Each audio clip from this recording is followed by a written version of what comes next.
मी संगीता हातवाने. माझं म्युकरमायकोसिसचं ऑपरेशन झालं 2-3 वर्ष.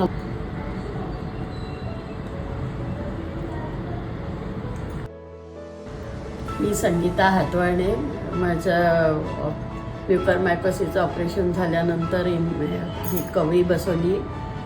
सुरुवातीला जेवायला याला त्रास होत होता, पण आता 2 वर्ष झाले, 2-3 वर्ष आता मी एकदम व्यवस्थित आहे. सगळ्यांमध्ये मला काहीच प्रॉब्लेम येत नाही आणि छान राहता येते. काहीच प्रॉब्लेम नाही आहे आणि कोणाला सांगितल्याशिवाय कळत पण नाही की माझ्यात काय प्रॉब्लेम होते किंवा आहे.